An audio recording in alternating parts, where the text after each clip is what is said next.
Baik, bismillahirrahmanirrahim. Assalamualaikum warahmatullahi wabarakatuh. Selamat pagi dan salam sehat untuk kita semuanya. Tetap semangat belajar dari rumah. Kita akan melanjutkan pembelajaran kita, materinya tentang getaran dan gelombang. Materi pembahasan kita hari ini yaitu tentang getaran. Lalu yang kedua tentang gelombang, ya.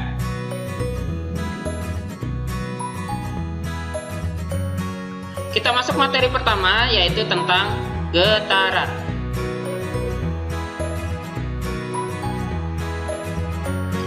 Pengertian getaran. Getaran dapat diartikan sebagai peristiwa gerakan bolak-balik sebuah benda terhadap suatu titik kesetimbangan. Titik kesetimbangan ini sama dengan ketika titik benda tersebut diam.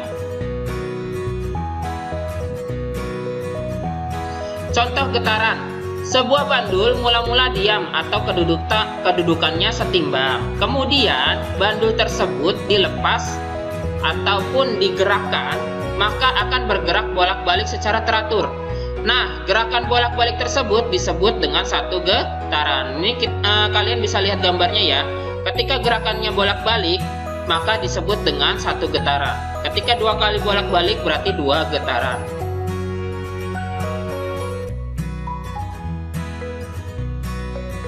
Amplitudo. Setiap getaran memiliki parameter seperti amplitudo, frekuensi, dan periode. Nah, amplitudo ini merupakan simpangan terbesar atau simpangan paling jauh dari titik setimbangnya. Simpangan itu bisa diartikan seperti jarak lah ya. Jarak terjauh dari titik setimbangnya atau jarak terjauh dari titik awal dia bergerak. Misalkan titiknya awalnya di sini nih ya. Lalu titik jauhnya berarti ada di sini. Kita bisa lihat di gambarnya ya.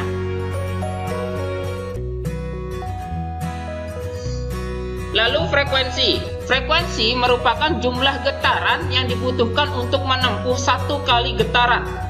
Frekuensi getaran dapat dirumuskan F sama dengan N per T, di mana F ini frekuensi, satuannya Hertz, T ini adalah waktu, satuannya sekon, N ini adalah jumlah atau banyaknya getaran. Lalu periode. Periode ini merupakan waktu yang dibutuhkan untuk menempuh satu kali getaran. Nah, periode di sini dapat dirumuskan T besar sama dengan T kecil dibagi N. Di mana T besar ini adalah periode, satuannya sekon. T kecil juga waktu, satuannya sekon. N ini adalah jumlah banyaknya getaran. Hubungan frekuensi dan periode. Konsep frekuensi dan periode itu saling berkebalikan, ya, saling berkebalikan. Maka berlaku persamaan F sama dengan 1 per T atau T sama dengan 1 per F.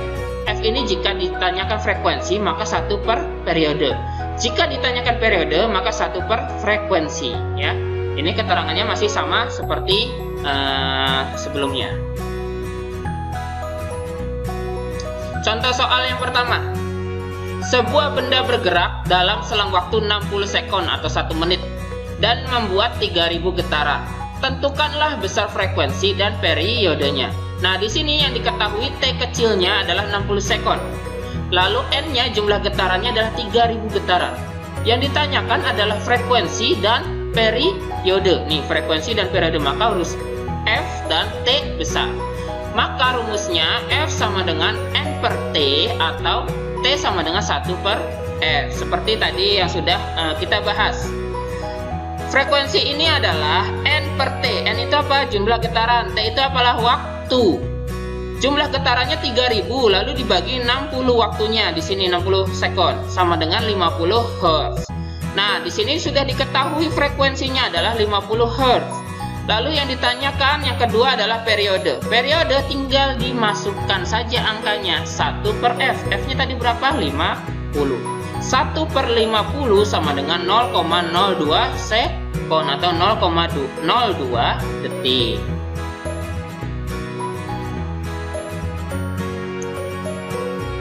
Selanjutnya soal kedua.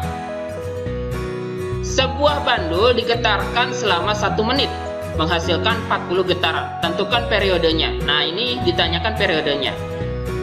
Diketahui T-nya adalah 1 menit, maka kita rubah ke detik jadi 60 sekon. Lalu N-nya adalah 40 getaran. Selanjutnya yang ditanyakan adalah T besar atau periode. Maka rumusnya T sama dengan T kecil per N, bukan 1 per F ya, karena di sini tidak diketahui frekuensinya. Maka tinggal masukkan angkanya. Waktunya berapa? 1 menit, yaitu 60 detik. Masukkan angkanya. N-nya ada berapa? 40. Maka hasilnya T adalah 1,5 sekon. Di sini kurang satuannya nih, sekon. Jadi sebuah bandul mempunyai nilai periodenya adalah 1,5 detik atau sekon. Jadi seperti itu ya, nanti cara mengerjakannya ya.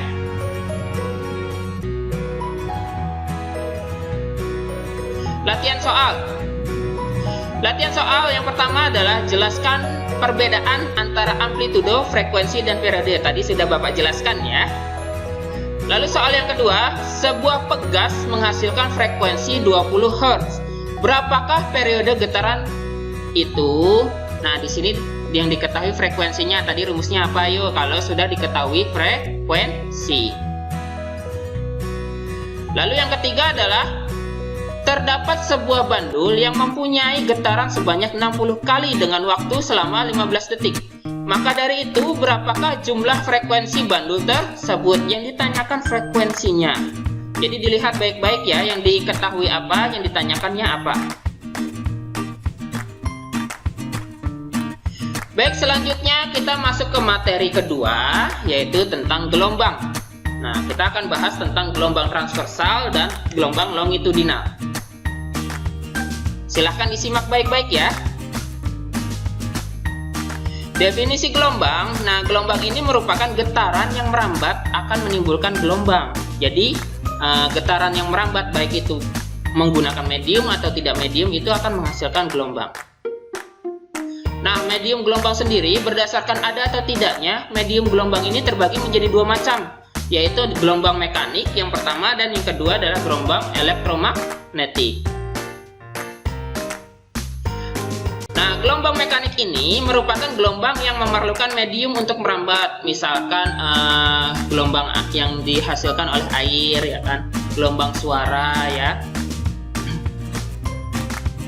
Nah, sedangkan gelombang elektromagnetik merupakan gelombang yang tidak perlu memerlukan medium untuk merambat.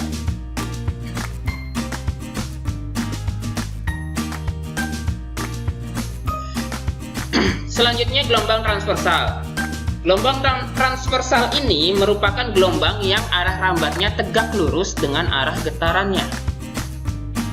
Misalnya getaran pada tali ya, lalu getaran senar gitar ya, lalu gelombang radio, gelombang televisi dan lain-lain. Jadi searah dengan arah getarannya, lalu arah rambatannya adalah tegak lurus.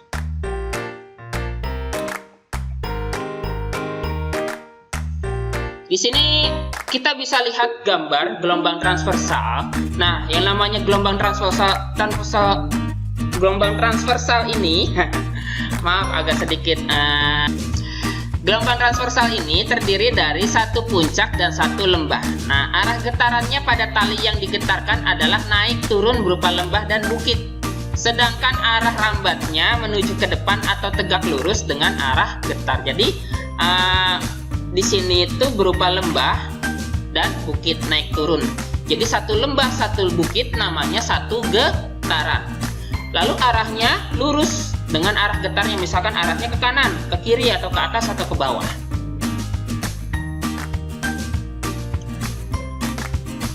Lalu tentang gelombang longitudinal.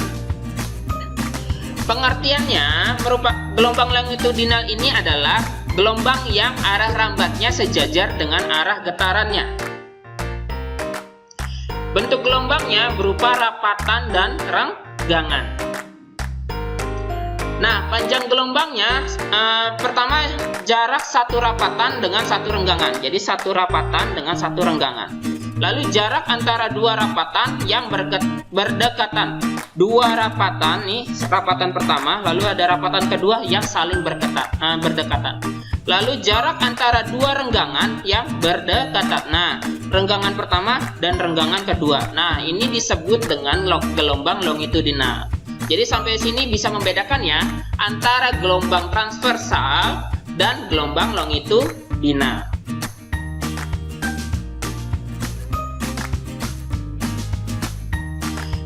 Antara gelombang transversal dan gelombang longitudinal ini saling berkaitan.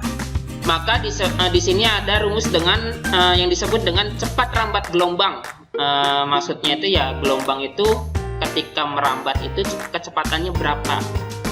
Nah, cepat rambat gelombang adalah jarak yang ditempuh oleh gelombang selama 1 detik.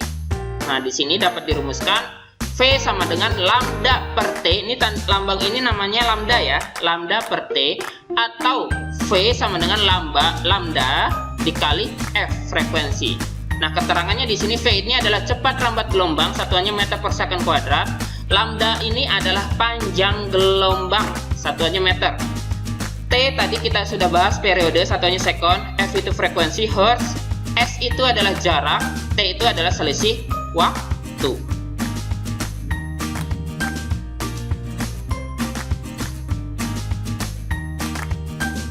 Baik, kita lanjut ke contoh soal yang pertama. Terdapat suatu gelombang yang memiliki panjang 28 meter dan periode waktu yang ditempuh yaitu 7 sekon. Berapakah cepat rambat gelombang tersebut? Jika diketahui dari soal, yaitu lambdanya adalah 28 meter, lalu periode waktu T-nya adalah 7 sekon. Maka yang ditanyakan adalah V, cepat rambat. Di sini, maka kita gunakan rumus V sama dengan lambda dibagi T, di mana lambdanya adalah 28 dibagi 7, sama dengan 4 meter per second kuadrat. Contoh soal yang kedua. Suatu gelombang memiliki frekuensi sebesar 220 Hz. Dengan panjang gelombang 1,2 meter, berapakah kecepatan rambat gelombang tersebut? Di sini diketahui lambdanya 1,2 meter, lalu frekuensinya adalah 220 Hz. Yang ditanyakan adalah kecepatan. Jika yang diketahui lambda dan frekuensi, maka di sini tinggal kalian rumusnya adalah tinggal dikalikan. Jika soal yang pertama tadi adalah yang diketahuinya adalah lambda dan periode, maka di situ dibagi lambda dan dibagi T. Di sini diketahui frekuensi, maka lambda dikali F. Jadi lambdanya berapa di sini? 1,2, lalu frekuensinya adalah 220. 1,2 dikali 220 sama dengan 264 meter second kuadrat.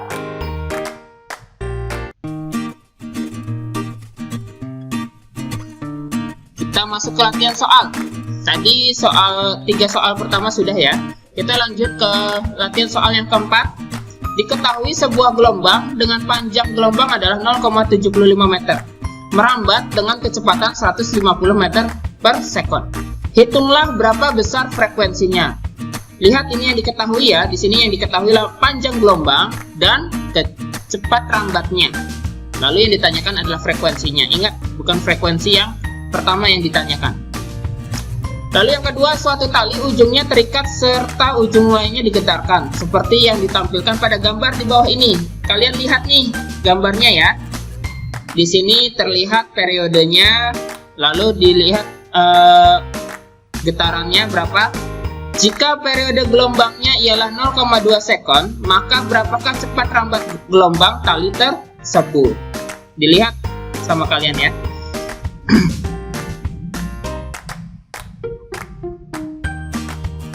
Baik, cukup sekian pembelajaran kita hari ini, materi tentang getaran dan gelombang. Jangan lupa di like dan subscribe.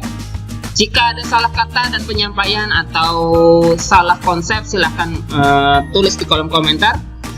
Wassalamualaikum warahmatullahi wabarakatuh.